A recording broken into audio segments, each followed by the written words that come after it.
Bonsoir tout le monde. Merci de nous joindre pour la première session de notre séminaire virtuel dédié aux chefs d'établissement et conseillers d'orientation. Merci encore de votre présence et je me nomme Christelle et je suis votre présentatrice du jour.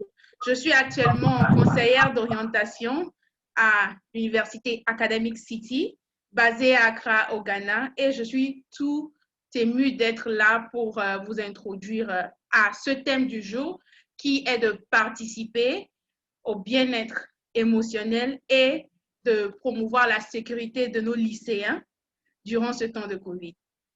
Sans plus attendre, j'aimerais bien faire voir quelques petits points, mais une chose est certaine, c'est que le COVID-19 n'a pas été très facile pour nous tous. L'éducation, surtout l'éducation en Afrique, a vraiment été impactée. Donc, revenons sur les petits points que je voulais faire savoir. Nous sommes actuellement en direct sur Facebook et vous pourriez utiliser le nom ci-dessous, @ACTGH, pour nous suivre en direct et participer à ce séminaire qui sera tout grandiose.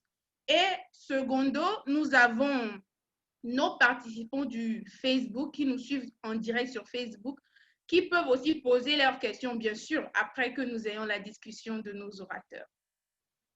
Aussi, j'aimerais faire savoir à nos participants qui nous ont joints sur Zoom, donc que leurs micros sont éteints et ils pourront poser leurs questions durant la séance questions-réponses en utilisant leur icône Q&A. Donc, sans plus attendre, je vais prendre l'opportunité d'introduire nos orateurs du jour. Et pour commencer, j'ai le plaisir d'introduire M. Gafarou Ouro Agoro, qui est le vice-DG de l'École internationale Mariam Lomé Togo et leur comptable gestionnaire. Je vais aussi continuer et parler de M. Signon. Mais tout d'abord, je vais parler de M. Soudé Alphonse Moïse. Et il est notre surveillant général du cours secondaire protestant Gbeto à Cotonou. Je vais aussi continuer maintenant pour aller sur M. Signon. Et M. Signon est notre professeur de philosophie de l'école privée Ézéchias de Port-Boué et est aussi membre d'une très grande ONG. Et je vais maintenant terminer avec notre très cher docteur Maushi Ntako, qui est ici en tant que professeur de français et de sociolinguistique de l'Université du Ghana, Legon, et il sera là pour nous donner plus d'informations en se basant sur son expertise. Sans plus attendre, j'ai le plaisir d'annoncer notre modérateur du jour, qui sera M. Souleymane Mohamed Nourokouma, un jeune entrepreneur malien qui est vraiment dans le marketing, communication et éducation. Et je peux vous dire qu'il est là pour vous donner plus d'informations et conduire une discussion qui sera très additif et un ajout très important pour les parents, les étudiants qui nous suivent dès maintenant. Monsieur Ouro et nos orateurs, bienvenue à ce séminaire et j'ai le plaisir de remettre la séance entre les mains de Monsieur Ouro. Merci et profitez de la séance.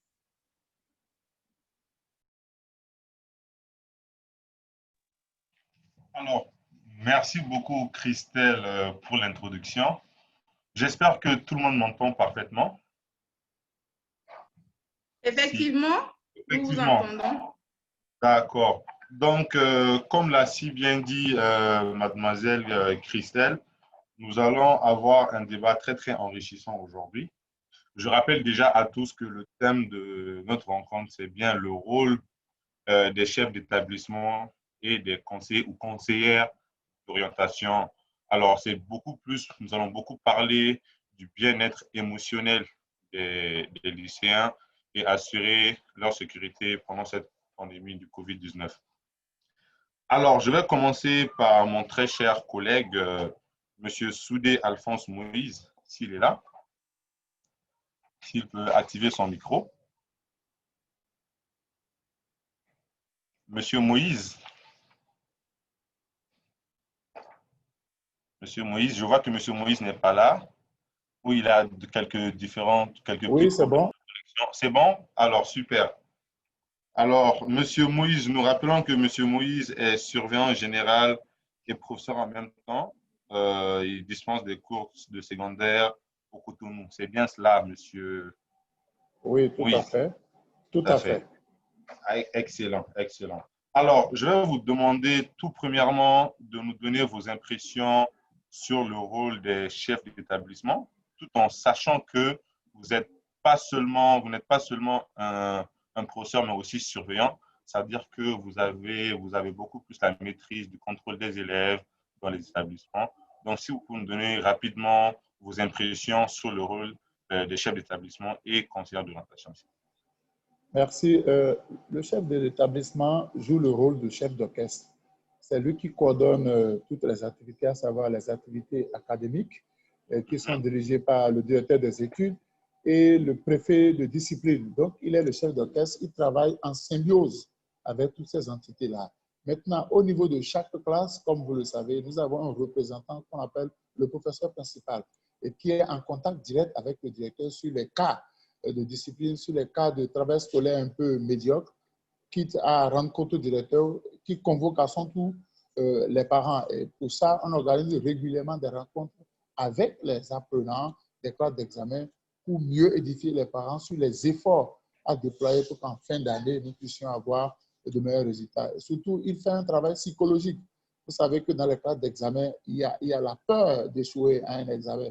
Donc, de façon périodique, le directeur avec ses collaborateurs organise des séances de sensibilisation et d'assurance des apprenants.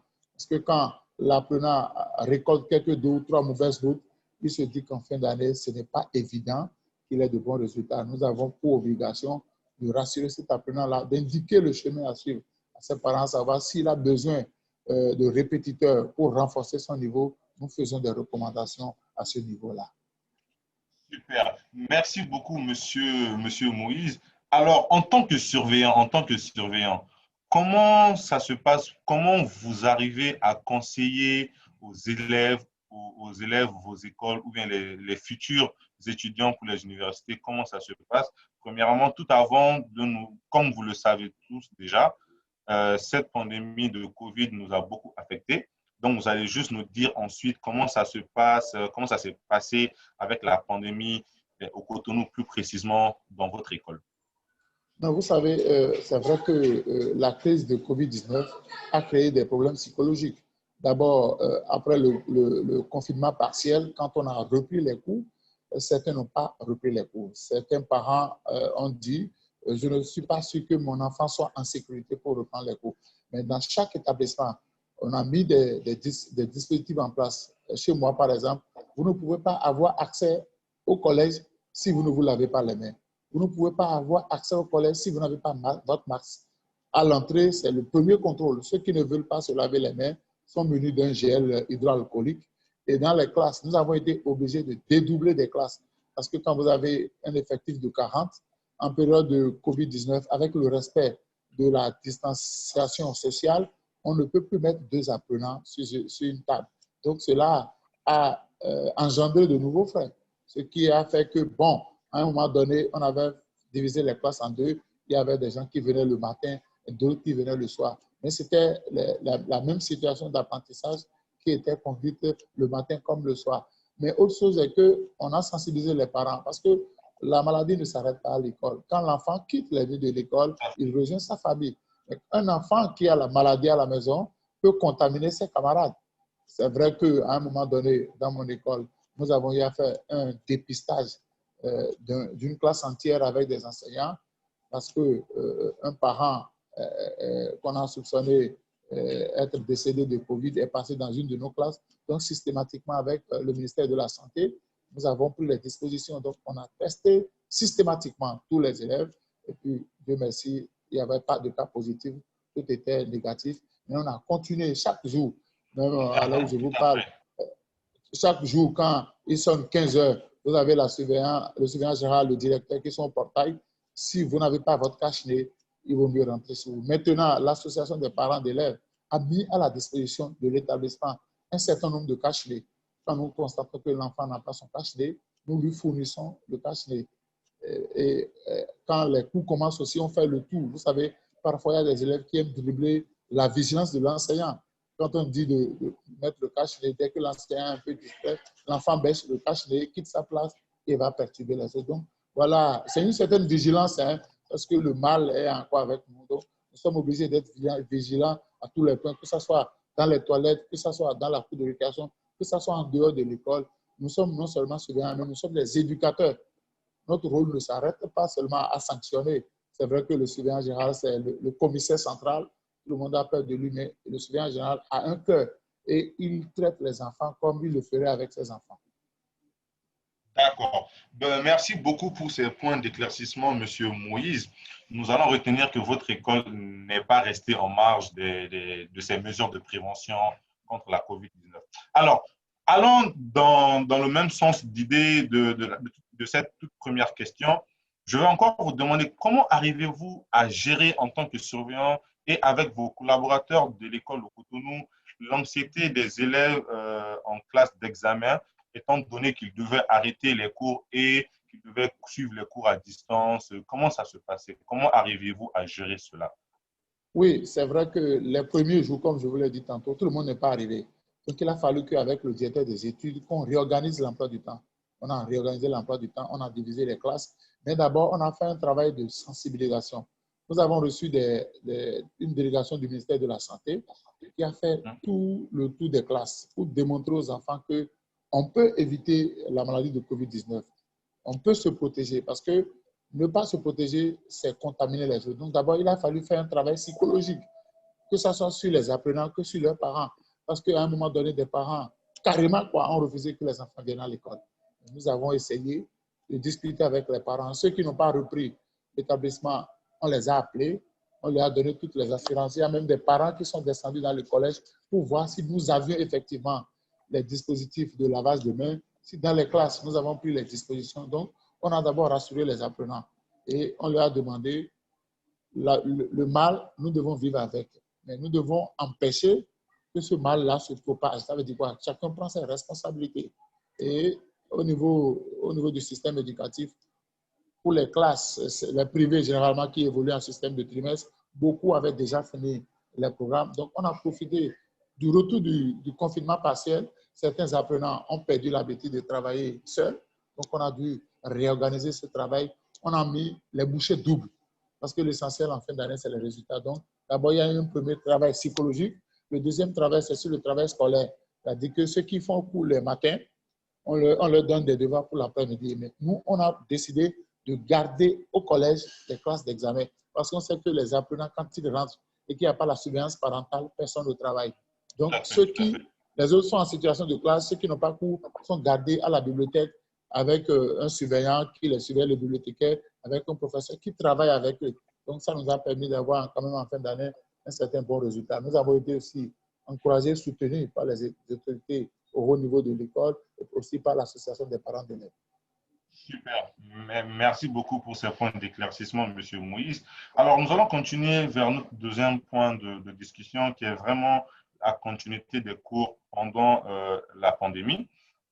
Alors, là, nous irons sur 3 questions essentielles. Alors, quelles sont les différentes stratégies que votre école a adoptées pour assurer la sécurité des élèves et les préparer aux examens? Alors, oui, par rapport à la préparation des examens, en période de COVID-19, je dis bien, les classes ont été divisées et les élèves ont bénéficié des mêmes enseignements. Vous travaillez le matin, par exemple, en maths et en SVT, vous n'avez pas cours le soir, on vous donne des devoirs. En maths et en SVT, vous allez traiter à la bibliothèque. Le professeur ramasse et les corrige. Et le lendemain, il fait une synthèse par rapport aux notions non maîtrisées. Donc, il fait un travail de suivi.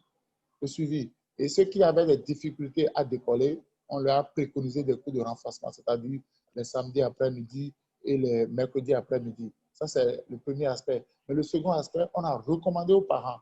Parce que vous savez, à la porte des examens, il y a des parents qui deviennent très durs avec les enfants. On a estimé que ce n'est pas cette dureté-là qui va faire réussir l'enfant. Mais à la porte de l'examen, le parent doit faire preuve de douceur et de compréhension. Parce que quand l'enfant sent un peu que la pression elle est très forte, il peut craquer. Donc, on a convoqué les parents on a discuté avec eux, on a mis chacun devant ses responsabilités. Ce n'est pas question de bâton, ce n'est pas question d'engueulade, mais c'est question de douceur et de compréhension. Vous devez être proche de votre enfant. Votre enfant doit comprendre qu'il a le soutien de ses parents. Ce n'est pas seulement l'argent qui forme un enfant, mais si l'enfant sent que dans les moments de difficultés scolaires, ses parents ne sont pas à côté, forcément, il va baisser les bras. Ok, ok. Alors, je pense que pour ne pas trop abuser de notre temps, je vais rapidement vous donner quelques minutes pour compléter et puis les autres allocutions que nous avons, nous donner brièvement vos impressions sur, comment on appelle, est-ce que le gouvernement ou les autres ONG, les ONG, les organisations non gouvernementales ou organisations ont apporté une aide à votre école? Pensez-vous qu'ils devraient le faire ou pas? Comment ça s'est passé? Comment se sont déroulés les examens si vous les avez déjà faits dans votre école? Et ensuite, maintenant, comment vous préparez-vous pour la réouverture des écoles académiques pour la rentrée prochaine? Oui, nous sommes déjà, on a repris les cours cette année depuis lundi. Et nous avons gardé les mêmes modes de pression. Vous n'avez pas votre cash, vous n'entrez pas. Vous n'avez pas, vous ne vous lavez pas les mains, vous n'entrez pas. Mais nous avons organisé les examens. Et je tiens d'abord à saluer le gouvernement de mon pays qui a mis tout en œuvre pour que nous puissions organiser les examens en respectant les mesures de distanciation sociale, en respectant les mesures de lavage de mains. Les examens ont été bien organisés. Les enseignants ont corrigé tout en tenant compte des mesures de distanciation parce qu'entre-temps, nous étions nombreux dans les salles quand nous allons pour les corrections. Mais cette année, on a diminué le nombre de surveillants dans les salles. Donc, toutes les dispositions sont prises. Et on a mis à notre disposition les forces de l'ordre pour un peu mettre pression sur ceux qui éventuellement n'accepteraient pas de respecter les mesures. Donc, tout s'est passé dans l'ordre parce qu'on a mis chacun devant sa responsabilité. La santé de tous dépend de chacun. Parce que dès qu'il y a un cas de contagion qui n'est pas maîtrisé, ça contamine tout le monde. Donc, on a démontré à la face du monde que chacun doit être responsable de lui-même et responsable des autres. Donc, que ce soit l'État central, moi je suis dans une école confessionnelle, une école appartenant à l'Église protestante méthodiste du Bénin. Les religieux sont descendus sur le terrain. Tout en sensibilisant, on a fait aussi de la prière. On a fait de la prière. On a montré aux gens que si nous prenons au sérieux, si nous respectons les mesures indiquées par le gouvernement central, je crois que nous serons à l'abri de tout désagrément. Et ça a repris à cette rentrée déjà. Nous avons reçu la visite des autorités académiques. Nous avons reçu la visite de la police qui est passée dans les établissements pour voir si les dispositifs préconisés ont été pris en compte. Le ministère de la Santé est même passé dans les salles de classe pour suivre les professeurs en situation de classe, pour voir si est-ce que l'enseignant lui-même respecte ce qu'on lui a dit de faire. Donc, voilà un peu la situation au niveau de mon collège et notamment au niveau du Bénin. Et c'est pareil dans tous les établissements, privés comme publics. Alors, je suppose que les mêmes mesures que vous avez mises en place pendant l'année précédente sont les mêmes qui ont été encore mises cette année pour renforcer le système à la rentrée. Tout à fait. On a déjà commencé dès le premier jour. Il y a des gens qu'on a retournés dans leur maison parce qu'il y a des élèves qui se refusent de laver les mains. On dit, bon, ou vous lavez les mains, vous avez accès au collège, ou vous ne lavez pas les mains, vous rentrez chez vous. C'est aussi simple que ça.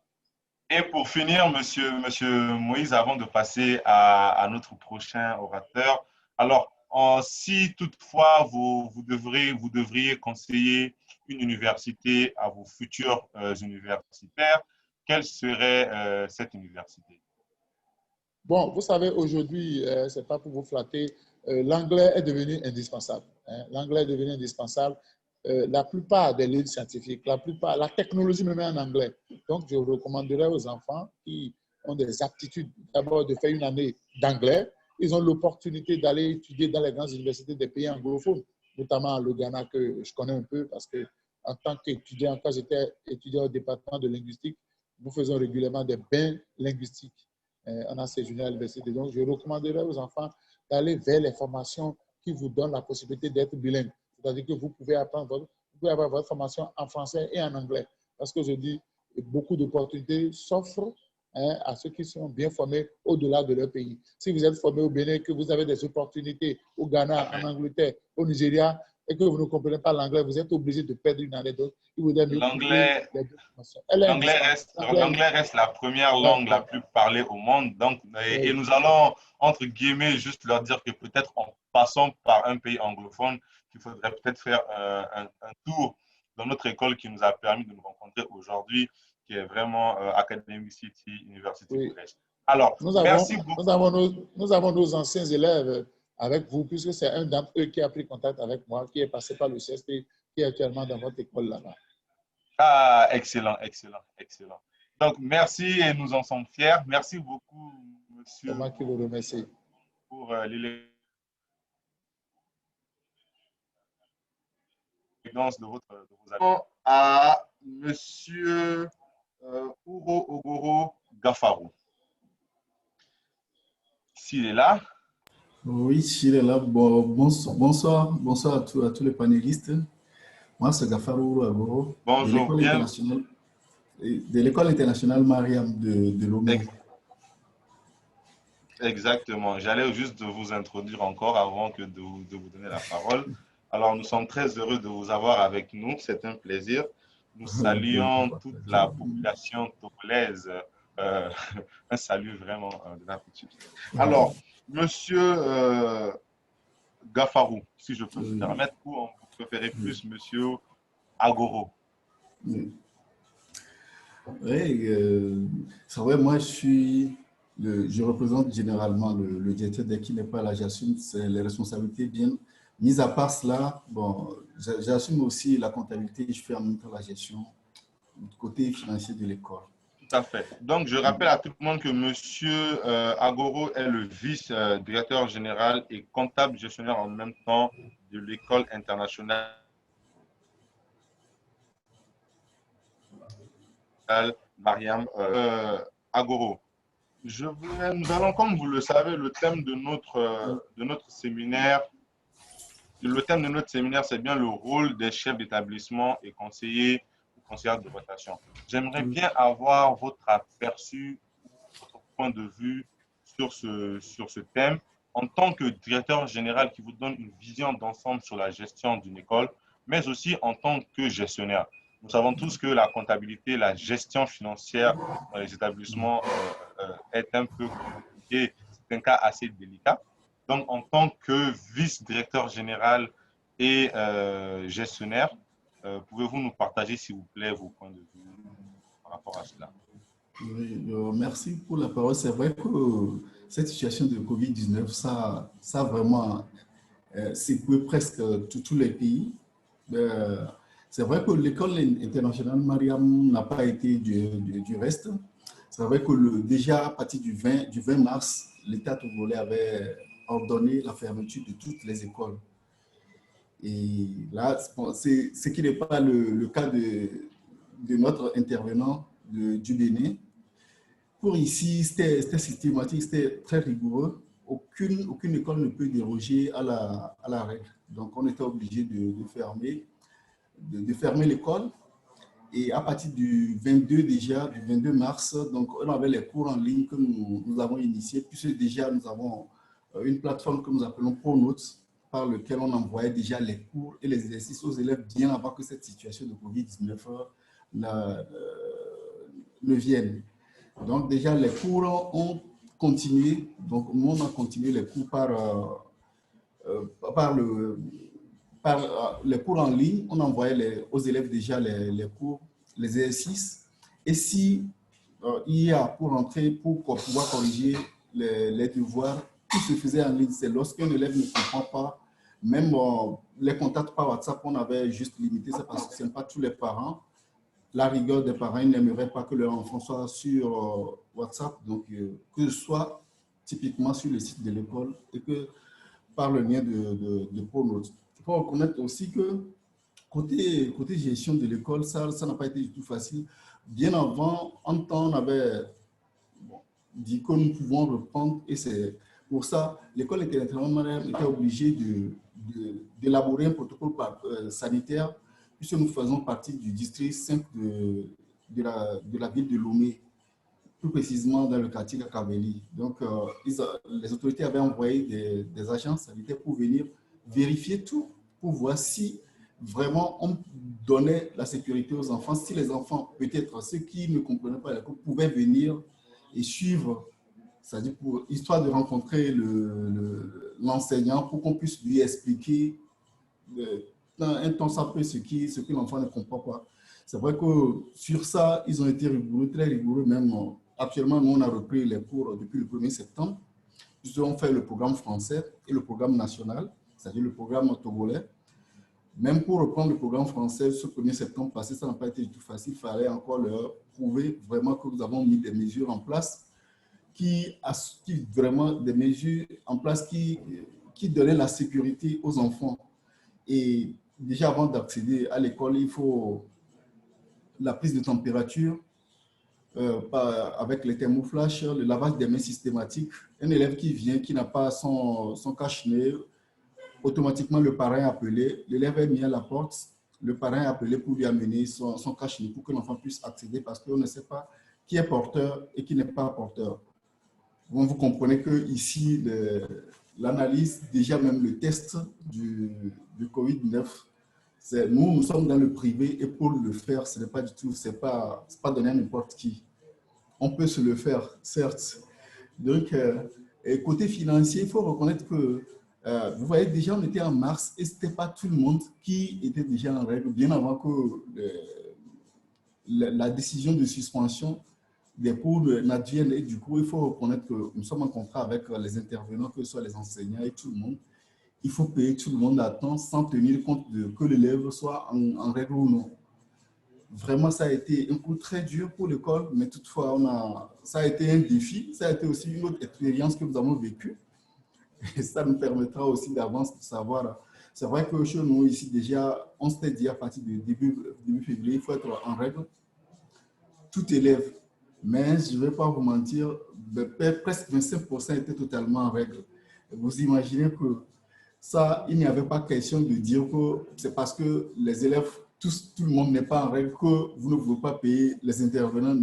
Donc, même les gens étaient à la maison, les enseignants, tout le monde était à la maison. Tout le personnel était à la maison, mais tout le monde était payé. Parce que c'était une obligation, c'était un contrat, vous êtes en contrat avec eux, vous êtes obligé d'honorer vos engagements. Donc, revenant surtout côté sanitaire, c'est vrai, ça a été vraiment très difficile pour nous, surtout cette période. Vous imaginez que les classes d'examen, puisque tout a été suspendu, même les classes d'examen, c'était obligatoire que tous les élèves soient à la maison. Chez nous, ici, il n'y a pas quelque chose de dire que les élèves vont reprendre les cours, que ce soit les classes d'examen qui vont reprendre. Donc, ils étaient tous à la maison et lorsqu'ils allaient reprendre, les classes déjà, nous, à notre niveau, on avait déjà limité nos élèves, l'effectif des classes, c'est 25 par classe. L'État avait fait sortir en temps une décision que les élèves doivent être au plus 30 dans les classes. Bon, nous, on était à 25, mais malgré ça, on était obligé, les classes qui étaient à 25, on les avait mis encore en 12, on a dédoublé les classes où les élèves se retrouvaient à 12 voire 6 dans une classe, pour pouvoir suivre les cours sur tous ces examens, parce qu'à un mois des examens, au moins, nous avaient autorisé, parce qu'ils voyaient qu'on assurait, qu'on donnait les mesures sécuritaires pour que les élèves puissent reprendre les cours.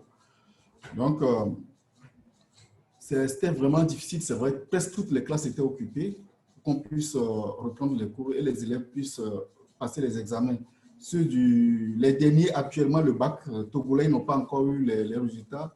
Mais je peux vous rassurer que, au moins, c'est vrai que le temps a été difficile, mais quand même, les résultats aujourd'hui, nous tous, nous sourions parce que ça, tout s'était bien passé. Parce qu'il y a certains qui ont déjà eu leurs résultats. Ceux du programme français ont déjà eu le résultat de leur bac la semaine passée. Donc, nous attendons actuellement ceux du programme togolais. Voilà brièvement ce que je peux dire en attendant. Alors, merci beaucoup, Monsieur Agoro, pour cette précision. J'avais été interrompu par la connexion, donc ce qui fait que j'ai raté quelques parties, mais je suis ravi parce que les gens qui nous suivent sont là, ils ont pu assister à cela. Alors, nous allons rapidement enchaîner avec la seconde partie qui est vraiment la continuité des cours pendant cette période de pandémie. si vous n'avez pas touché à ce point pendant mon absence. Oui, j'y ai touché. Je précisais que nous, nos élèves suivaient les cours par Pronotes. Il y a une plateforme que nous appelons Pronotes, OK. où chaque élève a un identifiant, un mot de passe, où déjà il a ses exercices. Lorsque le professeur dépose l'exercice, l'élève peut y accéder, télécharger, le faire et et uploader, c'est-à-dire déposer l'exercice pour le professeur, et le professeur peut lui-même corriger, et même s'il peut envoyer des messages personnalisés à chaque élève. C'est super, c'est super. Alors, monsieur Agoro, en tant que directeur général adjoint, on sait que la gestion de l'école n'est vraiment pas facile, surtout si le directeur n'est pas là, qui devait assurer la gestion administrative et également vous occuper aussi des finances. Alors, comment préparez-vous votre école pour la réouverture de cette année scolaire qui a déjà débuté dans certains pays? Comment ça se passe? Quels sont les effets de la situation actuelle sur le recrutement des élèves pour la nouvelle année scolaire? Est-ce que Oui, les parents tout sont à l'heure. prêts à inscrire leurs élèves après toutes ces réalités? Oui, justement, pour ce côté, c'est vrai que déjà, à la fermeture, le 20 mars, le personnel était là, c'est-à-dire surtout les enseignants, c'est pour pouvoir envoyer les cours aux autres. Pour la préparation, pour la rentrée, il y avait des mesures, puisque, comme je le disais dans mon intervention, on a fait un protocole sanitaire que nous avons envoyé au district sanitaire dont nous faisons partie, qui était venu voir, inspecter. De temps en temps, ils viennent pour voir si ces mesures, c'est-à-dire les garanties que nous avons données, si ces mesures sont respectées. Donc, ils viennent chaque fois à notre insu, venir voir si tout est respecté. Donc, il y avait des mesures que nous avons mises en place, la prise systématique de température, déjà à l'entrée, le port de masque pour le personnel, que ce soit même ceux qui accèdent, même pour venir à la direction, le nombre est limité, on n'envoyait plus tout le monde, il faut un nombre déterminé qui viennent d'abord, on finit avec ceux-ci et on fait rentrer d'autres. Donc, c'était des choses. Bon, les gens n'étaient pas vraiment habitués à cela.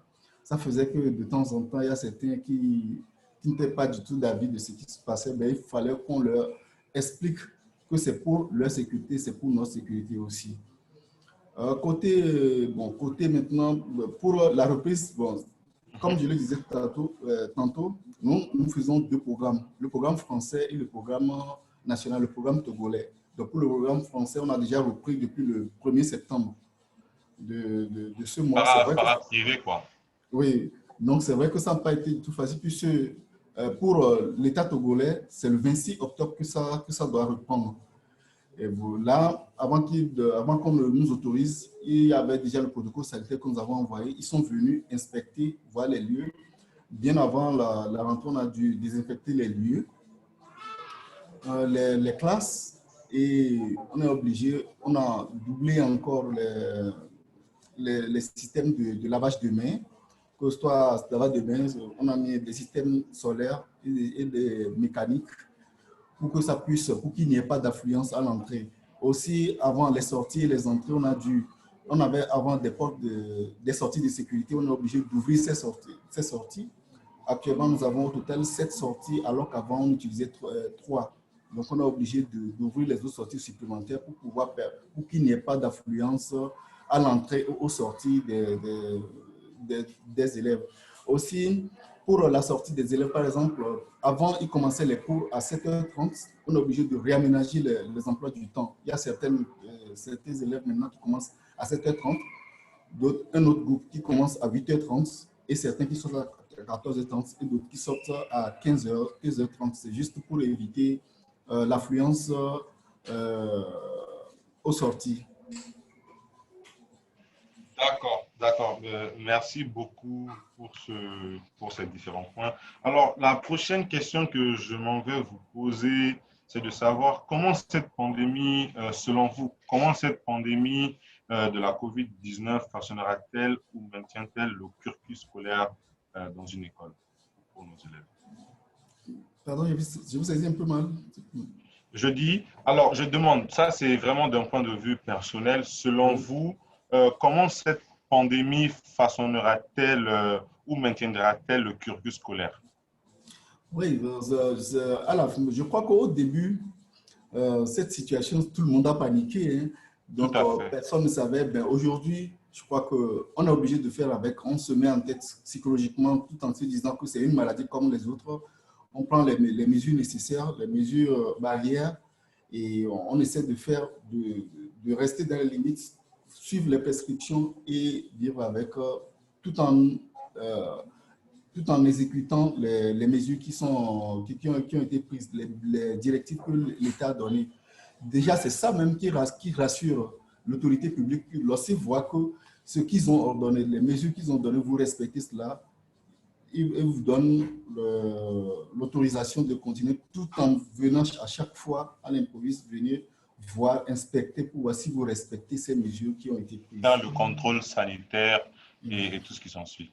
Nous sommes avec un docteur, monsieur Machoui, que nous allons avoir très bientôt, qui va un peu en tant que socio-linguistique nous un peu toucher à tout cela. Alors, monsieur Gafarou, pour votre mot de fin, quel serait, en termes de conseils, l'université que vous pourriez bien conseiller à vos futurs universitaires? Oui, pour, pardon, vous demandez? Je demandais, en tant que responsable d'établissement,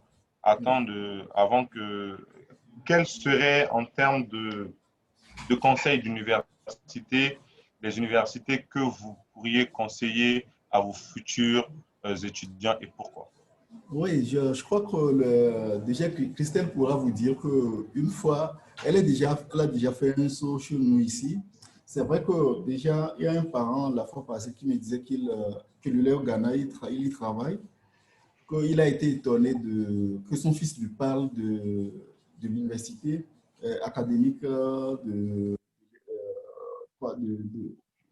là où Christelle est justement que l'élève lui ait parlé de ça, oui, c'est parce qu'elle était venue chez nous ici, elles sont venues parler aux élèves, leur expliquer l'intérêt de venir dans leur université. Je crois qu'actuellement, le parent, je lui ai promis de donner le contact de Christelle pour qu'il puisse faire les formalités et inscrire son enfant. Ceux qui sont intéressés, nous, n'hésitera pas à les mettre en contact si ils le veulent. Donc, moi, je conseillerais quand même, pour ceux qui voient que l'université est aussi bien équipée, conseiller cette université à nos étudiants, monsieur. Super, super. Alors, merci beaucoup, monsieur Oro Agoro Gafarou. Nous allons mettre dans notre agenda de faire un petit tour dans l'école internationale Mariam du Togo, lorsque nous y serons. Et nous demandons à tous aussi d'y faire un tour une fois de passage au Togo. Alors, avant de passer à notre prochain orateur, nous allons demander à nos participants qui nous suivent, nous leur remercions déjà pour le temps qu'ils accordent à ce thème qui est très important et qui n'est pas toujours utilisé dans les débats, de savoir s'ils ont vraiment des questions, que nous allons les noter et nous allons y revenir tout à l'heure. Alors, si la technique peut ouvrir le micro des participants, pour ceux qui ont des questions.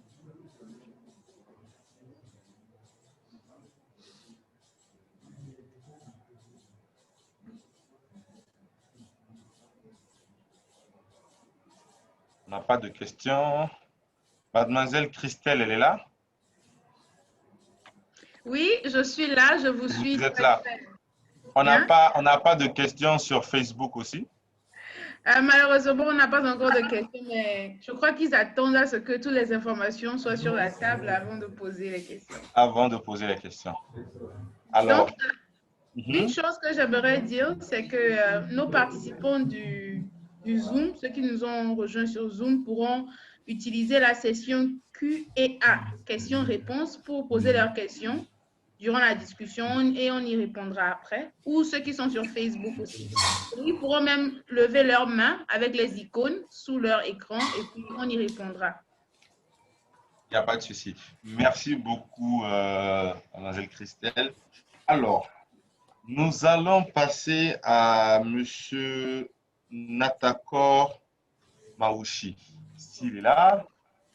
Monsieur Ntakor Maouchi. Oui, voilà. Tout à fait. Ah, Ntakor Maouchi. Je m'excuse pour la mauvaise prononciation. Bonjour, il n'y a pas de mal. Bonjour. Alors, je rappelle que Monsieur Maouchi est un professeur de français et de socio-linguistique qui réside dans une université du Ghana à Lagos. C'est bien cela, Monsieur Maouchi? Oui, c'est bien cela, oui. Super. Merci d'être parmi nous. Alors, quel est, en tant que professeur d'université, là, nous changeons complètement de cadre, nous quittons le secondaire pour aller au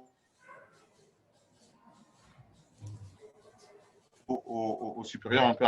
Quelle est votre vision par rapport à l'orientation ou le rôle des chefs d'établissement? Oui, donc, avant peut-être d'aborder précisément votre question, je vais juste rappeler rapidement que j'étais moi-même directeur adjoint d'une école à Lomé entre les années 2000 et 2003. Il s'agissait donc de l'école internationale Arc-en-Ciel.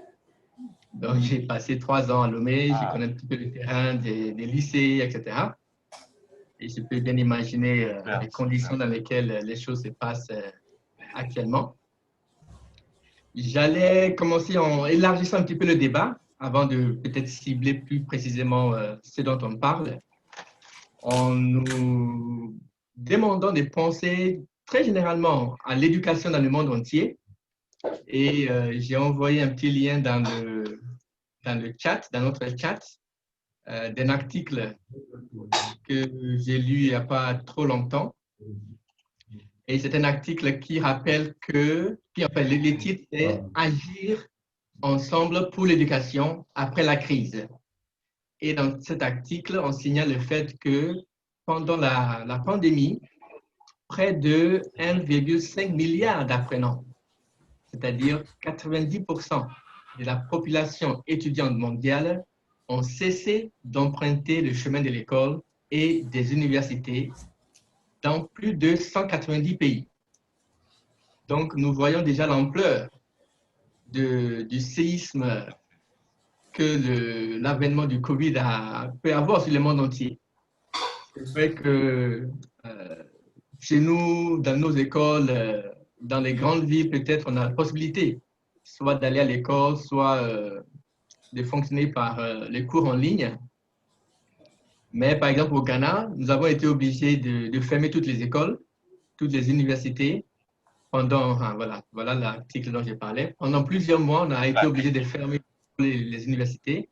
Et comme souligne cet article-là, 90% des apprenants ont cessé d'aller à l'école. Un peu plus loin dans l'article, on signale que 45% des familles, des foyers dans le monde n'ont pas accès à l'Internet. Donc, on aura beau mettre en place des cours en ligne, ces familles ne pourront pas avoir accès. Donc, c'est pour avoir une pensée pour ces types de foyers, en sachant que dans notre partie du monde, ce chiffre va jusqu'à 82% des foyers qui n'ont pas accès à l'Internet, qui ne sont pas connectés, qui ne peuvent pas donc recevoir des cours en ligne ou des choses comme ça. Donc, sur le plan global, pour montrer que vraiment, la pandémie a vraiment secoué, n'est-ce pas, le monde entier. Tout à fait. Et elle a également aggravé la vulnérabilité, c'est-à-dire que les femmes, les enfants, les pauvres, etc., ont vu leur situation s'aggraver à cause des dislocations occasionnées par cette pandémie. Donc, dans ce contexte, n'est-ce pas, je pense que, voilà, je peux maintenant aborder un petit peu votre question qui concerne… Merci pour ce plus. Nous allons, comme le disent certains adages, nous allons dormir beaucoup moins bête ce soir. Et merci beaucoup, monsieur le professeur Maouchi. Alors, nous vous écoutons. Voilà, donc vision de l'orientation dans les écoles. Bon, le thème déjà, c'est le bien-être émotionnel, la sécurité, etc. Je pense qu'au-delà du fait d'assurer les aspects techniques, d'assurer la continuation des contenus, etc., il y a tout un travail à faire sur le mental des enfants. C'est-à-dire que pour eux, comment gérer cette situation? Qu'est-ce que c'est? Le COVID-19, qu'est-ce que c'est?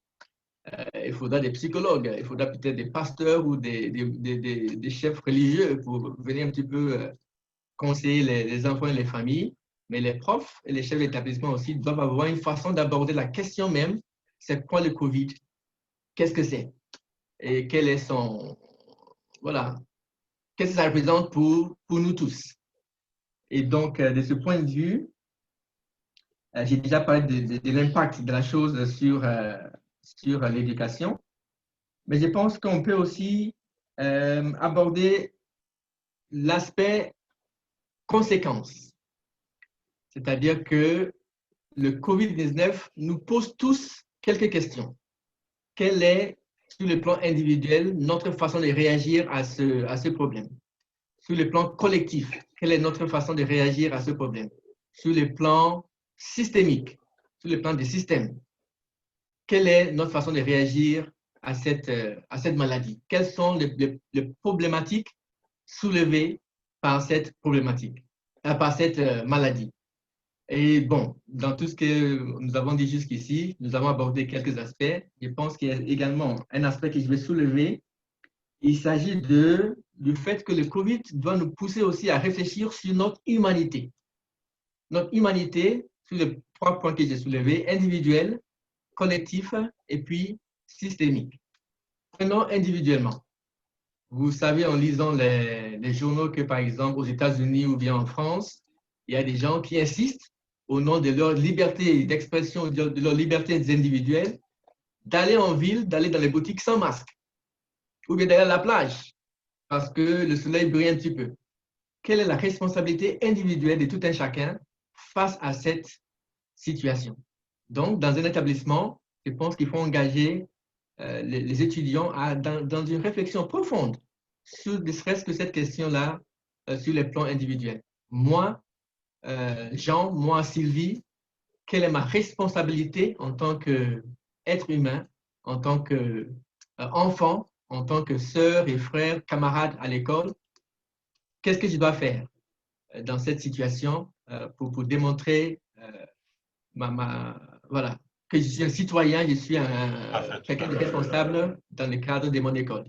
Donc, cette réflexion, je pense, oui.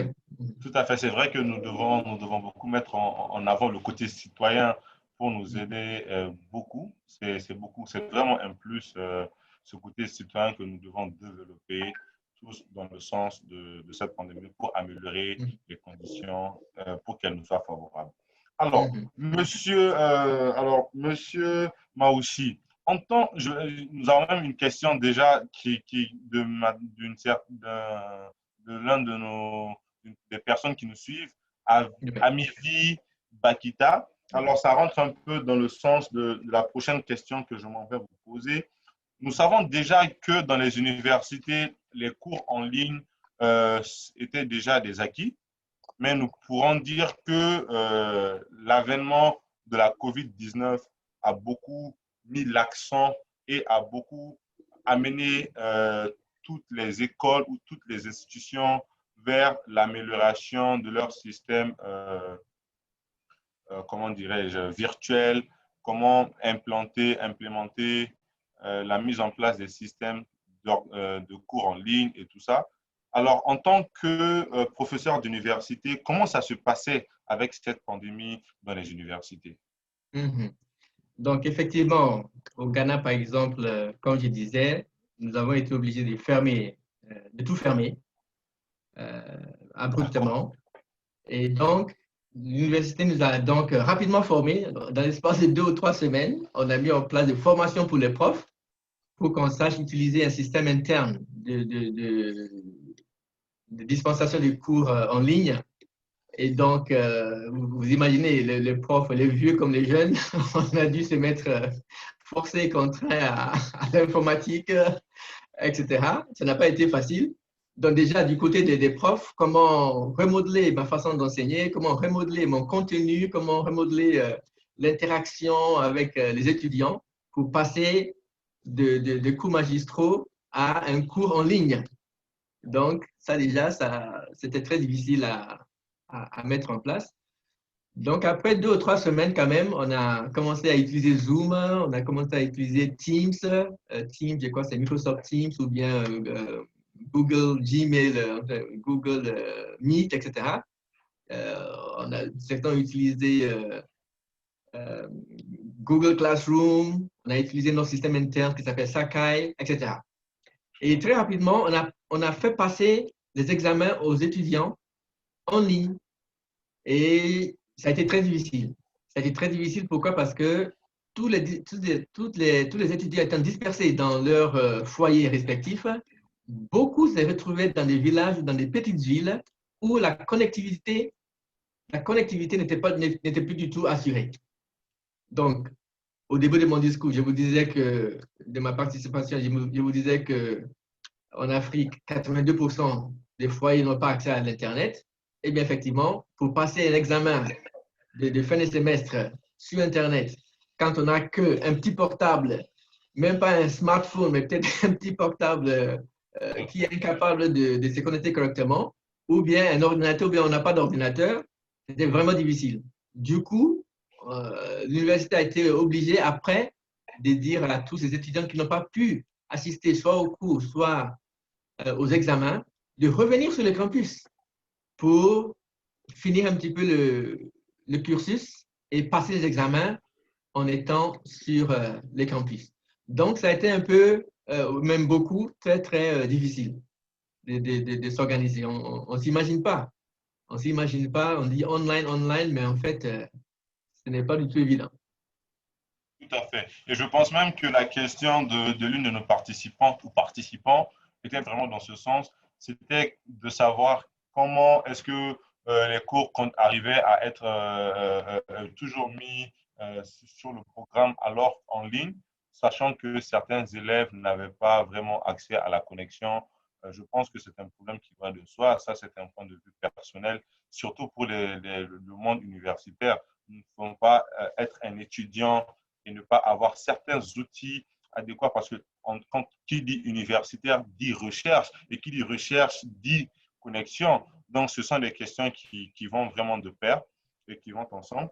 Et donc, je vous remercie vraiment pour l'intervention par rapport à cela. Alors, par rapport à la réouverture dans le monde universitaire, comment ça se passe avec cette pandémie? Quelles sont les actions mises en place? Quelles sont les améliorations avec les parents d'élèves? Comment ça se passe? Les étudiants sont-ils prêts à réouvrir avec la pandémie, les précautions, mentalement parlant? Comment ça se passe? C'est à moi de parler là? Oui, nous sommes toujours avec vous. OK. Oui, donc je prendrais d'abord le cas de la France où je sais que par rapport à des collègues qui m'ont parlé, ils étaient dans le flou. Ils disaient, ah, avec le COVID-19, nous ne savons pas comment le semestre prochain va se passer. Et c'est vrai que nous avons quelques étudiants qui sont allés en France pour le year abroad, comme on dit, pour les bains linguistiques. Ils se sont efforcés d'aller en France. Et hier, j'ai discuté avec une de ces étudiantes qui me disait que certains cours sont en ligne et d'autres cours sont en face à face.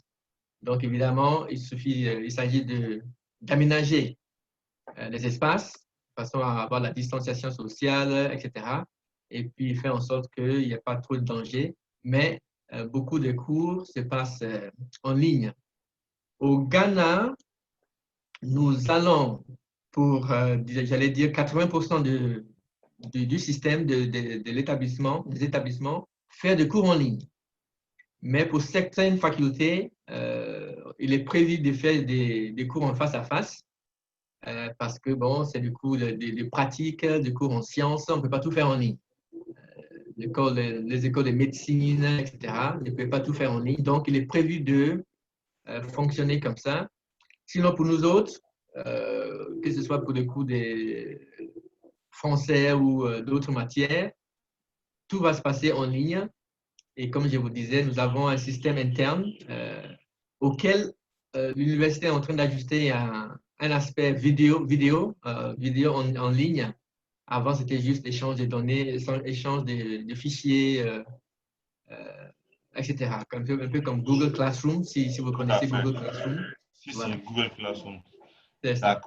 D'accord. Merci. Alors, monsieur Mawushi, en tant que professeur dans le monde universitaire, comment faites-vous le conseil ou bien comment arrivez-vous à orienter les futurs étudiants vers les meilleures universités? Comment ça se passe? Et en termes de conseil d'université également, vu que vous êtes au Ghana, quelle université pourriez-vous nous conseiller si toutefois nous devons envoyer nos élèves au Ghana? Eh bien sûr, il faut venir à l'université de Legon, mais aussi à l'université académique, les deux grandes universités privées d'une part, publiques de l'autre, sans oublier l'université de Kumasi, d'où je suis moi-même ancien étudiant, n'est-ce pas? J'allais dire que les universités sont un peu, nous avons l'embarras du choix, n'est-ce pas? Non seulement en Afrique, mais dans le monde entier. J'ai mes enfants qui sont en France ou bien aux États-Unis. Et je pense qu'en fait, finalement, c'est un petit peu l'attitude de l'étudiant et l'accès qu'il peut avoir aux ressources qui va déterminer le parcours qu'il va faire et le succès qu'il va avoir. Donc, c'est l'effort individuel. Je vous dis bien que ici, à l'Université du Ghana, on a beau parler de première université, etc., mais c'est l'attitude et le goût de l'effort de l'individu et de l'étudiant qui va déterminer ce qu'il va en tirer. Et ça, c'est très important donc d'en parler aux étudiants. Tout à fait. Merci beaucoup, monsieur Mawushi, pour la qualité de votre intervention. Alors, avant de passer à monsieur Amadou Signon, nous allons demander à la technique si Madame Christelle est là. Est-ce que nous avons une présentation à faire passer ou pas? Monsieur Suleiman, pour le moment, nous n'avons pas de questions ni de présentation à passer, donc on pourra continuer avec le dernier orateur. Voilà. Il n'y a pas de souci. Merci. Je rappelle qu'avant de passer à monsieur Amadou Signon, que nous avons déjà atteint, nous devons normalement finir dans une minute, mais nous allons demander à nos participants de nous accorder quelques minutes de plus pour essayer d'écouter les conseils de notre professeur Amadou Signon, qui est philosophe également. Si monsieur Signon est là.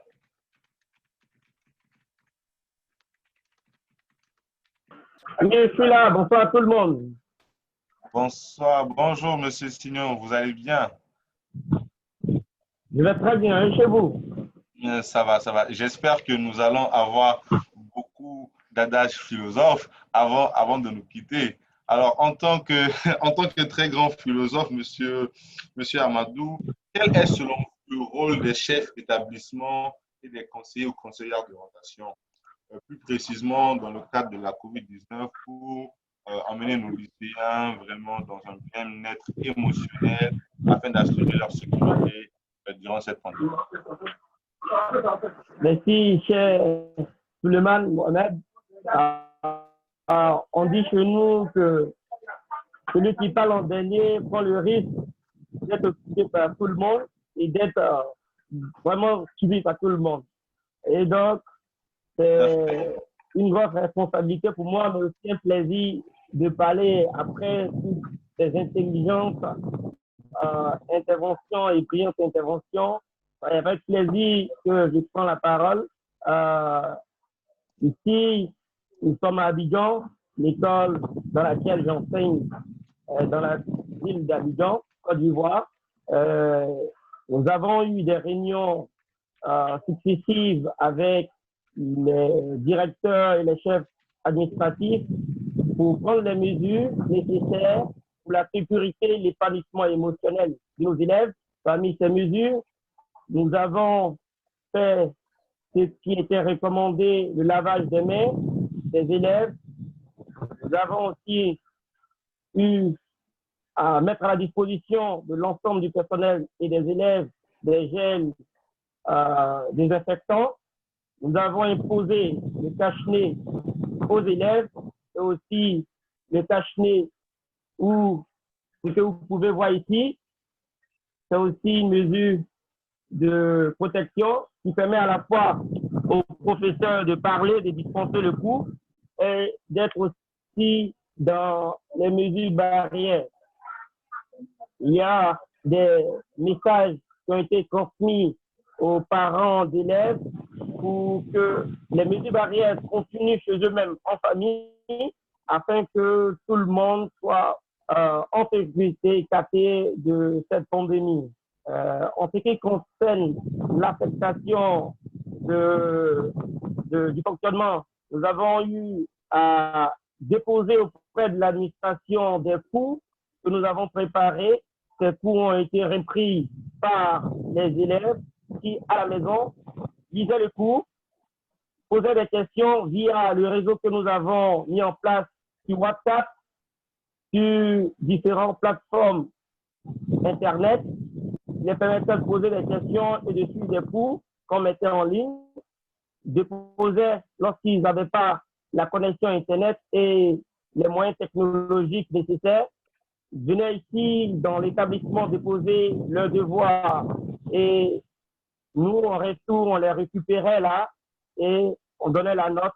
Donc, on essayait de jouer sur les deux facteurs, c'est-à-dire donner l'occasion aux élèves qui n'avaient pas les moyens technologiques de se connecter sur Internet, de se rendre à l'école, de poser leurs devoirs ou prendre des cours, et ceux qui avaient les moyens technologiques d'Internet, de participer aux cours sur Internet. Donc, avec les deux, nous avons essayé de maintenir le rythme tant bien que mal. OK. Alors, merci beaucoup pour cette intervention. Je vois que nous avons M. Katikan Seydou qui est avec nous, qui dit avoir une question sur Facebook. Donc, M. Katikan, vous pourrez poser votre question. Nous allons y répondre tout à l'heure. Alors, nous allons continuer avec M. Signon. Alors, avec la continuité des cours pendant cette pandémie, quelles sont les stratégies à adopter pour assurer la sécurité des élèves? Au risque de me répéter ou de reprendre encore les propos de l'ensemble de ceux qui m'ont précédé, il y avait le lavage des mains régulier, il y a ici les gels désinfectants, nous avons les cache-nez et comme je le disais, nous avons ça pour les enseignants parce que le cache-nez était très difficile pour l'enseignant de dispenser le cours. Et donc avec ça, c'est possible et c'est audible. Au niveau des cours, le professeur prend des distances, il passe très rarement dans les rangées pour ne pas être en contact avec les élèves. Il se met devant et il essaie de donner le cours afin que tout le monde soit à une distance raisonnable. Alors, d'accord, merci. Je vois que nous avons toujours d'autres questions qui arrivent. Je pense que la technique est en train de prendre note. Nous allons y revenir tout à l'heure. Alors, Monsieur Amadou, en tant que professeur d'université également, comme nous a précédé votre collègue, Monsieur Mawishi, la préparation à la réouverture des écoles dans les universités, comment ça se passe? Quelles sont les dispositions prises, pas seulement en tant que professeur, mais de point de vue personnel, vraiment en tant que philosophe, cette pandémie avec la réouverture, comment le voyez-vous? Et comme vous le savez, nous suivons tous les actualités actuellement. Nous savons qu'il y a le nouveau coronavirus qui essaie de faire réapparition.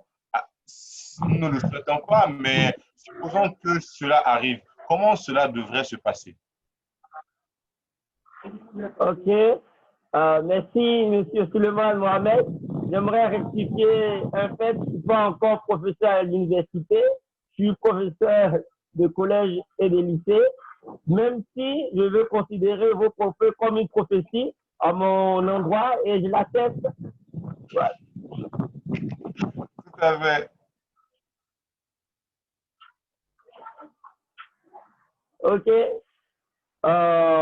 Nous continuons de respecter les mesures barrières. Ce que nous pouvons imaginer de plus, c'est la surveillance accrue des élèves qui sont encore dans la période d'adolescence et qui, en quelque sorte, essaient de minimiser le danger que peut représenter le non-respect des mesures barrières. Donc, il y a quelquefois là des éducateurs qui passent pour vérifier si les mesures sont respectées par les élèves. Et donc, c'est une continuité. Il y a du côté des enseignants aussi des conseils et l'établissement fait en sorte d'apporter régulièrement des informations à l'ensemble des parents d'élèves pour que nous soyons focus sur le maintien des mesures barrières afin que tout le monde soit épargné. D'accord, d'accord. Merci beaucoup, Monsieur Amadou. Nous avons une autre question qui est adressée à Madame Christelle, mais nous allons attendre de finir avec où Madame Christelle veut répondre maintenant et nous allons continuer avant de clore avec Monsieur Amadou. OK, donc personnellement, j'aimerais que Monsieur Signon finisse d'abord. Donnons-lui cet honneur. Voilà. Il n'y a pas de souci, il n'y a pas de souci, il n'y a pas de souci. Et je vois que nous sommes suivis ici actuellement par Monsieur Amadou Keïta. Et je rappelle qu'il est, il est résident du Mali et il est responsable marketing et plaidoyer dans une ONG locale qui contribue à la prévention des enfants. Alors, nous le remercions tous. Alors, Monsieur Amadou, pour conclure et pour terminer, nous allons vous demander, en tant que professeur d'université, quels sont les critères de recommandation que vous avez? Là, nous allons un peu corser la question. Quels sont les différents critères de recommandation que vous avez ou sur lesquels vous vous basez pour conseiller une université à des étudiants, à des futurs étudiants dans votre pays, en Côte d'Ivoire? OK, merci. Avant de répondre à la question, juste une note ironique. Hein. Je pense que vous avez encore dit professeur à l'université. Et je pense que les chefs pour se plaindre, le professeur de collège et de lycée, pour moi, l'orientation Oui, tout à fait.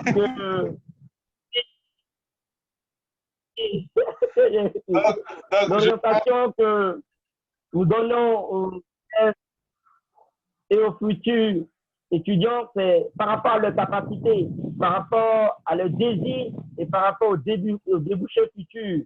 Et donc, nous avons ici en Côte d'Ivoire de nombreuses universités aux normes internationales qui arrivent à satisfaire le besoin de formation de qualité. Parmi ces universités, nous pourrons citer l'Université internationale de Grand Bassam, bilingue, qui a un système de formation très élevé pour une université à la fois publique et semi-privée. Nous conseillons l'Institut Polytechnique Félix Boigny de Yamoussoukro. Je pense que ce sont des universités aux normes de qualité très certifiées.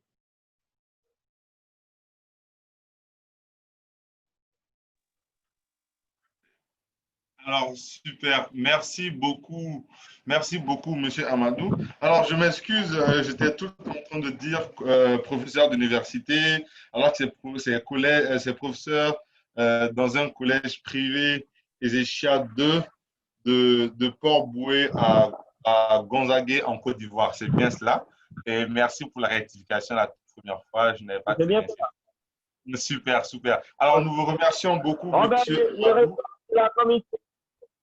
Tout à fait, tout à fait. La connexion crachait souvent.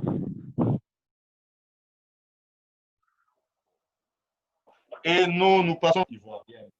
Alors, Madame Christelle, nous allons passer à vous pour répondre à la question qui vous avait été posée. OK.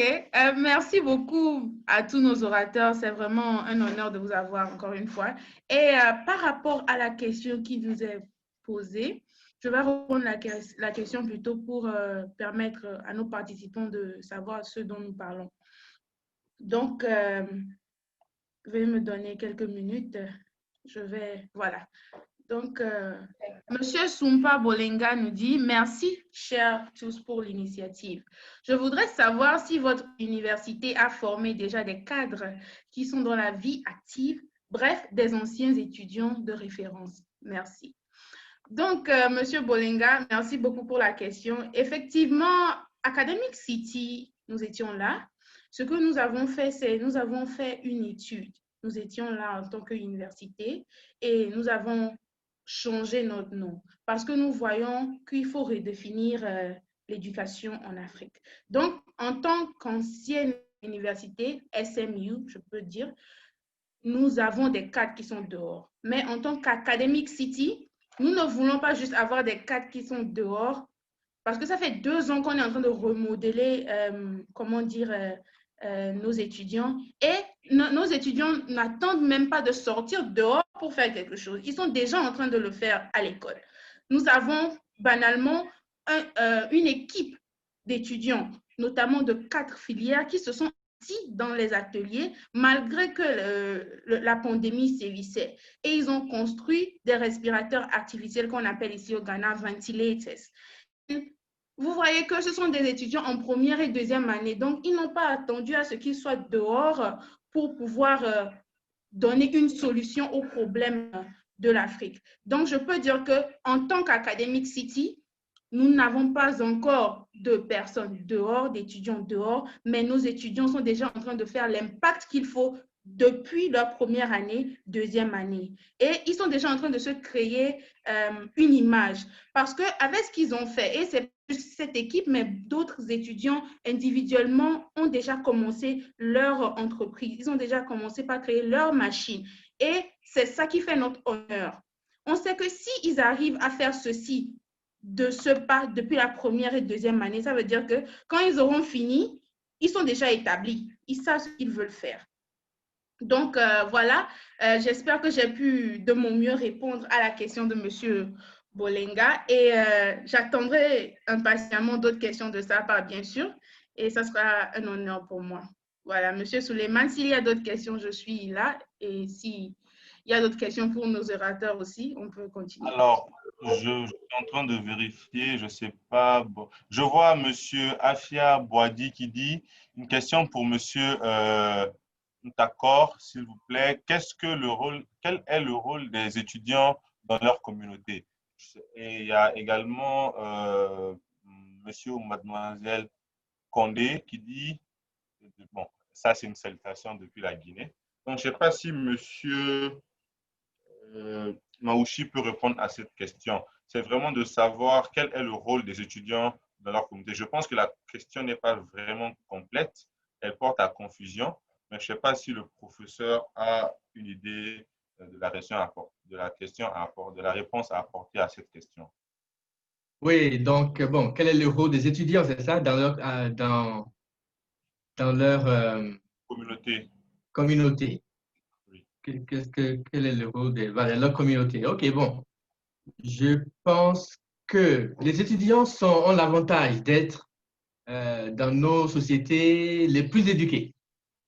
Dans les familles, ce sont les étudiants qui maîtrisent les informations. Quand on parle de fake news, quand on parle de mesures de santé à mettre en place, quand on parle de comportement, je pense que beaucoup d'étudiants sont ceux qui détiennent ces informations et qui peuvent aller éduquer peut-être leur famille, leurs petits frères et sœurs et les gens dans leur quartier. Donc, si on me demande quel est le rôle des étudiants, je dirais c'est d'éduquer, d'aller vers peut-être les plus démunis, les vulnérables, les parents, la famille, pour les éduquer sur voilà, ce qu'il faut faire par rapport à cette pandémie, comment il faut se comporter, comment il faut, voilà, les mesures à mettre en place. Voilà ce que je peux dire. Je pense qu'au-delà de leurs propres... au-delà de leurs propres efforts d'apprentissage, il s'agit de servir un petit peu leur société aussi en retour. Ouais. OK. Tout à fait. Je vois que mademoiselle Christelle, sur Facebook, on avait un certain monsieur Katikan qui disait qu'il avait une question. Je ne sais pas si sa question a été posée ou pas. Donc, on attend toujours sa question, mais nous avons une autre question de la part de M. Condé. Voilà, il demande, vu l'explosion des cas de COVID-19 dans le monde en général et l'Afrique en particulier, mais en réalité, les mesures énumérées ci-haut sont-ils appliquées et respectées par les étudiants et élèves dans les salles de classe? Donc, en fait, il veut juste savoir si les mesures qu'on a mises ou bien les mesures que le gouvernement a mises en place sont-ils respectées par les étudiants et élèves. Donc, je crois que ceci s'adresse à tous nos orateurs vu que vous êtes les experts dans ce domaine et vous savez ce qui s'est passé. Si l'un des orateurs veut bien répondre à cette question ou donner son point de vue par rapport à cela. Oui, allô? Oui, allô? Oui, je crois que en situation de classe, le professeur est responsable de la classe. Et je crois que tous les enseignants, que ce soit de la maternelle jusqu'à l'université, ont été sensibilisés pour participer au respect des règles, des gestes barrières. Donc, le professeur, son premier réflexe quand il est en situation de classe, c'est de savoir si tous les apprenants qui se trouvent devant lui ont sur eux leur cache-nez. Vous savez, actuellement, je viens d'offrir 2 cache-nez à 2 élèves parce qu'ils sont allés en classe sans leur cache-nez. Donc, le professeur a estimé qu'ils ne pouvaient pas suivre le cours. Donc, ils sont passés au bureau, je leur fournis les cache-nez. Donc, le professeur, dans sa classe, dès qu'il entre, ce n'est pas de faire le cours de sortie. Mais le premier réflexe reste de voir si les gestes barrières préconisés par l'État central est d'abord respecté. Il n'a pas à être complaisant ou à être gentil. En cas de maladie et de rigueur, on n'a pas besoin d'être complaisant. Donc, le professeur, il vérifie ça. Mais entre-temps, le surveillant général, le censeur, le directeur peut faire la ronde. Quand on fait la ronde et qu'on constate qu'un enfant n'est pas en règle, on le met dehors. Tout à fait. Merci beaucoup, M. Soudé. Et je vois Merci. qu'avec tous les différents responsables que nous avons pendant ce séminaire, nous constatons avec beaucoup de plaisir que toutes les mesures de prévention sont beaucoup prises au sérieux et sont assez respectées dans toutes les écoles et universités. Alors, mademoiselle Christelle, nous sommes à vous. Si vous avez... OK, merci beaucoup, Monsieur Suleiman, c'est un plaisir. Donc, j'aimerais aussi ajouter à Monsieur Bolenga que présentement, notre université a de différents départements. Donc, côté carrière, nous avons le département des carrières et aussi le département là, permet à nos étudiants de garder des stages, d'avoir des stages. Ça veut dire chaque année, nous invitons les compagnies de différentes industries. Ils viennent sur le campus. Nos étudiants font des entretiens d'embauche comme s'ils allaient chercher un boulot. Et maintenant, ils s'accaparent des stages qui sont là et c'est juste pour les préparer. Voilà, donc le département des carrières fait cela aussi.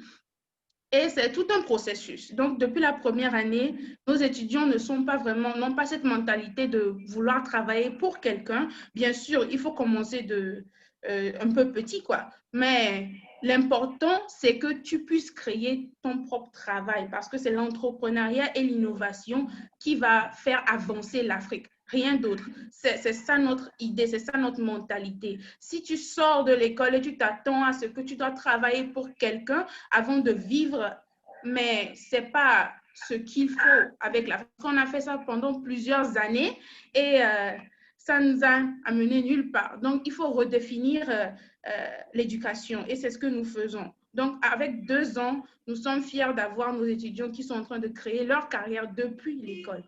Et notamment, je vais aussi prendre cette opportunité et dire que, Monsieur Maoussi, nous sommes vraiment, vraiment honorés. Vous avez vraiment apporté quelque chose de très, très important à cette discussion. Et il est très primordial de savoir que nos étudiants ont aussi leur rôle à jouer. Donc, si tu es élève et on te demande de faire une distanciation sociale, c'est très important. Et de ce côté-là, Academic City avait même, quand ça a commencé, on y a pensé. Vu que nous avons pas plus de 20 étudiants dans une classe, nous avons décidé d'aller directement en ligne. Et c'est ce qui s'est passé. Donc, tous nos étudiants, le jour où ça a été déclaré de ne plus venir sur le campus, tous nos étudiants, vu qu'ils ne sont pas beaucoup, étaient directement en ligne et ils ont eu leur pratique en ligne, ils ont tout eu. Donc, vu que nous savons que les étudiants sont en train de grandir, il faut d'abord prendre des mesures des mesures très importantes et aussi ne pas toujours leur laisser la parole ou l'action. Si nos élèves d'habitude, ils se disent non, ce n'est pas une réalité, le COVID-19, alors que nous savons que le COVID-19 est une réalité. Les gens sont en train de mourir. Donc, pour ne pas leur laisser la décision, le bureau exécutif a déjà tout pris et ils sont allés en ligne. Donc, il est primordial que nos participants, surtout nos étudiants, comme M. Maouchi l'a dit, qu'ils doivent savoir leur rôle durant tout ce temps. Bien sûr, leur sécurité est très, très importante et c'est notre rôle à nous. C'est le rôle des chefs d'établissement, c'est le rôle des conseillers d'orientation, mais c'est aussi leur rôle. Voilà. Donc, banalement, ça a été très, très bon. Cette session a été très, très informative. Et s'il y a d'autres questions, bien sûr, je vais laisser à M. Souleymane de prendre d'autres questions qui vont venir.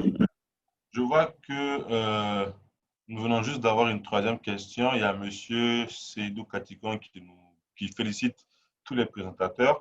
Ensuite, nous avons Fasseli Kondé qui dit « La promotion du mérite est-il encouragée au sein de votre institution? C'est-à-dire, les 5 premiers des étudiants sortant en licence 3 et en licence 4 sont-ils pris en charge pour le master ?» Je pense que cette question s'adresse beaucoup plus à Christelle. Et une même question allant dans le même sens aussi, il y a une autre personne, j'ai oublié le nom de la personne qui posait la question, qui était de savoir, est-ce que vous avez des exemples de cadres que vous pourriez citer qui sont passés par le collège? OK. Merci beaucoup. Donc, je vais commencer avec la question de M. Kondé. Bon, oui, à Academic City, nous encourageons nos étudiants. Je vais vous donner un exemple palpable. Nous avons un étudiant qui a eu une bourse totale. On appelle ça Presidential Scholarship. Ça veut dire chaque année, nous sélectionnons 5 étudiants de part et de travers Nigeria, Togo, Mali, et on leur donne une bourse totale. Ils ne paient rien. Maintenant, un de ces étudiants qui, bien sûr, n'a pas les moyens, a décidé d'innover. Ce qu'il a fait, c'est il s'est dit, OK, je veux apprendre un frigidaire qui est déjà gâté et changer ça et mettre ça comme si c'était une couveuse. Et le président de l'université, étant très, très collé à l'innovation, il s'est dit, pourquoi ne pas le faire? Commence et je vais t'aider. Et ils ont financé cet étudiant-là. Et maintenant, il a 2 de ces couveuses qui peuvent prendre pratiquement 300 œufs.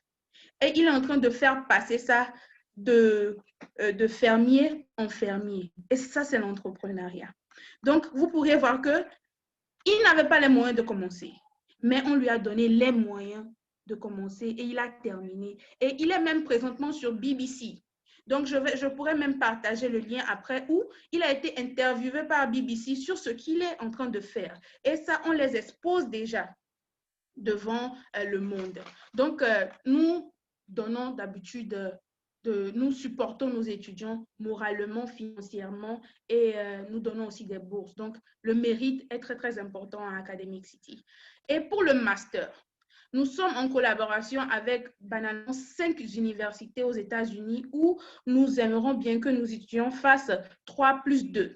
Ça veut dire 3 3 ans ici à Academic City, si possible, et 2 ans là-bas pour compléter et faire leur master. Donc, ça, c'est l'internationalisation que nous mettons en place pour nos étudiants. Donc, ils peuvent faire le master et continuer. Même nous mettons en place des programmes d'échange. Ça veut dire nos étudiants, c'est juste le COVID qui nous a un peu empêchés parce que ça a commencé cette année. Nous attendions des étudiants provenant de WPI en Amérique, l'un des leader de la technologie, l'un des universités leaders de la technologie là-bas. Ils devaient venir ici pour certains cours et nos étudiants devaient aller là-bas pour les cours. Mais vu la pandémie, on a décidé d'arrêter cela pour que ces étudiants ne soient pas séquestrés ici, vu qu'ils seront dehors. Donc, on a décidé de les laisser et de reporter ça pour le jour où tout sera notamment stable. Donc, pour continuer, je crois que j'ai une question ici de M. Seydou et il me dit Robot Mali. Bon, il nous donne un peu plus sur les choses qu'il fait et nous sommes dans le STEM aussi, donc on va communiquer avec M. Seydou pour pouvoir voir s'il y aura une collaboration entre lui et nous. Donc, s'il y a d'autres questions aussi, je suis prête à les prendre si je n'ai omis aucune question. Allons dans le même sens de la question de M. Katikan Seydou. Bon, je pense que je connais bien, j'ai lu quelques articles de Robot Mali. Vu que moi je suis au Mali, j'ai eu quelques articles passant sur eux. Je pense qu'à un certain moment, ils étaient passés au Ghana. Je pense que sa question est de savoir si vous avez pensé à l'enseignement de l'intelligence artificielle. Parce que je pense qu'ils sont plus dans tout ce qui est conception des robots. Ils ont participé à une compétition internationale où ils ont représenté le Mali au Ghana. Je ne sais pas si c'était pour quand, mais j'ai lu un article dans ce sens. Mais je pense que peut-être que ce sont des contacts que vous pourriez échanger plus tard dans les coulisses. Mais déjà, vous pouvez essayer de voir si vous pouvez toucher, pour essayer de répondre à sa question. OK. Effectivement, l'intelligence artificielle est le centre d'Academic City. Donc, vous voyez, vu que nous voulons redéfinir l'éducation, par exemple, quand on prend nos étudiants en technologie et on prend nos étudiants en génie, donc en ingénierie, nous inculquons l'intelligence artificielle, la robotique et la biomédecine. En attendant que le gouvernement ghanéen, surtout le bureau d'évaluation au Ghana ici, nous donne l'opportunité d'être la première université à introduire ces 3 licences-là d'eux-mêmes. Donc, nos étudiants en ingénierie, par exemple, si tu veux faire la génie mécanique, il y a en première, deuxième année, on t'amène tout droit dans la génie mécanique. Tu n'as pas à passer par 4 chemins. Et maintenant, en deuxième année, tu as des spécialités. On a pratiquement 6 spécialités en génie mécanique. Ça veut dire tellement la génie mécanique est vaste que tu ne peux pas tout apprendre en même temps. Donc, on te permet de prendre 4 spécialisations. Et dans ces 4 spécialisations-là, je peux citer l'intelligence artificielle, la robotique, la biomédecine, et puis on appelle aerospace. Donc, aerospace, c'est comme l'astronomie, parce qu'on peut trouver des ingénieurs mécaniques là-bas aussi. Donc, vous pouvez voir que la question de M. Seydou est vraiment, vraiment semblable à ce que nous faisons ici. Nos étudiants font l'intelligence artificielle. Même si tu fais l'informatique avancée, tu feras l'intelligence artificielle. Même présentement, ce que nous faisons, c'est que, vu qu'il y a certains étudiants même qui sont en train d'attendre leurs résultats, et certains étudiants sont tellement intéressés par notre université qu'on a décidé d'avoir un programme qui s'appelle Power Up for College Success. Ça veut dire on te donne plus d'informations pour que tu puisses réussir à l'université. Et aujourd'hui, ils ont commencé la première session avec notre président et c'était fantastique. Les étudiants de l'école Mariam étaient là. On avait quelques étudiants de la Côte d'Ivoire. Ils étaient vraiment beaucoup et ils ont appris comment être des leaders. Après cela, ils seront introduits à l'intelligence artificielle. Ils seront introduits à l'entrepreneuriat. Donc, c'est toute une amalgamation de programmes. Et ces étudiants ne sont pas encore nos étudiants à Academic City. Ils sont juste des étudiants potentiels. Ça veut dire qu'ils sont tellement intéressés par nos programmes que nous disons, OK, vous voyez, on vous aime. Venez apprendre un peu de ce que nous avons ici et voyons voir si peut-être ça va vous réveiller et vous permettre de tout donner quand vous serez définitivement avec nous. Super, super. Merci beaucoup, Mme Christelle, pour la qualité des réponses. Je vois que nous avons monsieur ou mademoiselle Bolenga qui vous remercie pour la réponse à sa première question et qui demande des frais de logement et des universités partenaires. Je pense que pour les frais de logement, il va essayer de vous contacter ou vous allez le contacter ultérieurement en privé par rapport à cela. Exactement, exactement. Voilà. Je pense que nous avons épuisé notre chronogramme d'horaire. Mais juste avant de conclure, ça c'est une petite motion. J'ai une collègue qui sourit, qui est également dans l'éducation, qui est rentrée dans mon bureau il y a à peine 15 minutes, qui s'appelle Estelle Bouna-Foumeju. Elle était la responsable lancement de ENCO Bamako International School. Actuellement, elle a lancé son cabinet de conseil et je pense que vous avez développé une thématique que votre collège est en train de faire actuellement. Peut-être qu'elle va donner un petit mot rapidement avant de conclure. Pas de problème alors. Bonjour à tous. Bonjour. Ouais, merci de m'accorder ce temps de parole. C'est une surprise. Hein. Je ne m'attendais pas à ce qu'il fasse ça. Donc, effectivement, j'ai une structure qui s'appelle TICI. C'est un cabinet de conseil en éducation pour le changement social. Et donc, l'un des modules que nous avons développé, c'est un programme d'introduction aux problématiques raciales contemporaines pour les étudiants africains qui ont pour ambition, pour projet, à un moment donné ou un autre, d'aller étudier hors du continent. Et cela, en fait, est dû un peu à toutes les problématiques raciales aujourd'hui qui ont quand même occupé pas mal du débat, que ce soit dans l'éducation, par rapport aux problématiques au niveau des programmes scolaires et de ce qui est appris ou pas appris à l'école. Donc, le programme s'appelle ROPAS.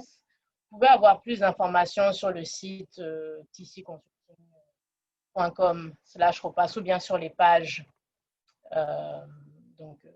Facebook, Instagram, ROPAS. Donc, c'est vraiment très intéressant parce que c'est en fait comme un programme d'orientation.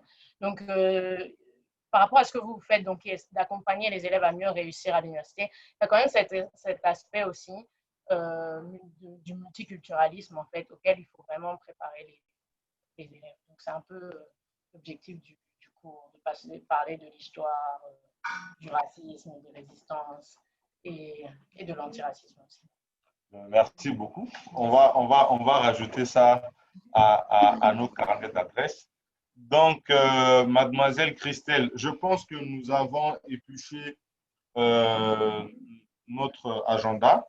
Donc, je vais vous laisser donner vos mots de fin et nous allons clôturer. Donc, je remercie tout un chacun, je remercie tous nos orateurs qui ont pris de leur temps pour participer à ce séminaire. Nous remercions également tous nos participants pour leur écoute, pour les questions posées et nous vous donnons rendez-vous où nous espérons que nous aurons la chance de nous rencontrer prochainement. Merci beaucoup. Ok, merci Suleiman, Monsieur Suleiman. Et je veux aussi prendre cette opportunité pour remercier Monsieur Soudé Alphonse du Bénin, Monsieur Noutako Maouchi du Ghana, Monsieur Signo de la Côte d'Ivoire et Monsieur Ouro du Togo et finalement Monsieur Suleiman. C'était vraiment un honneur d'être en présence. J'ai tellement capté beaucoup d'informations que vous m'aviez données et juste pour terminer, j'aimerais bien donner quelques informations. Et vu que nous avons décidé d'aller en direct sur Facebook, ça veut dire qu'il y aura un enregistrement de ce séminaire qui sera disponible sur nos réseaux sociaux comme Facebook en utilisant @ACTGH. Donc Facebook, Instagram, vous pouvez utiliser le même nom pour nous retrouver. Également, sur YouTube et LinkedIn, vous pourrez écrire Academy University College pour nous retrouver. Et finalement, nous aurons aussi une copie sur Medium en utilisant www.medium.com ACT-journal. Donc, c'est pour vous faire savoir que même si vous n'étiez pas vraiment stable, on peut dire durant cette séance à cause de la connexion ou quelque chose, vous pourrez aussi retrouver l'enregistrement sur Facebook et d'autres réseaux sociaux. Également, nous avons quelque chose de grandiose qui se suit.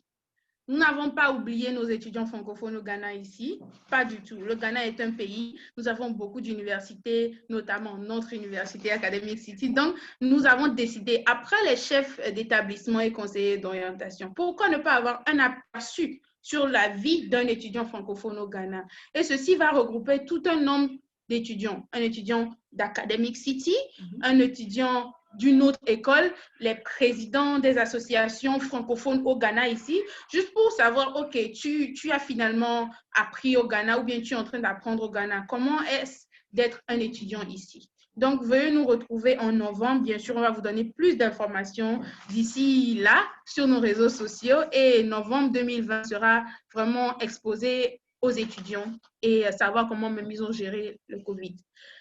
Finalement, comme je l'ai dit au début, je me nomme Mademoiselle Christelle Yaira Chivagnon, votre présentatrice du jour et conseillère d'admission bilingue de l'université. Donc, si vous avez quelques questions ou n'importe quelle question à propos des écoles ou des professeurs ou des orateurs avec lesquels on vient de parler, Monsieur Soudé, Ouro, Suleiman, Maouchi, Signo, et si vous avez des questions à propos de notre université et des licences que nous offrons, veuillez me contacter sur le numéro qui est sur l'écran, plus 233 26 26 93 870. Et je serai très, très ravie de vous aider et répondre à vos questions. Donc, pour ne pas perdre plus de temps, bien sûr, on a vraiment utilisé beaucoup. Et je veux juste dire merci beaucoup et passez une très, très bonne soirée et soyez bénis. Merci et à très bientôt. Merci, à bientôt. Merci à vous tous. Wow, c'est un plaisir d'avoir eu cette discussion avec vous. À bientôt. Bye bye. Absolument. Bye. Bye, See à you next bientôt. time.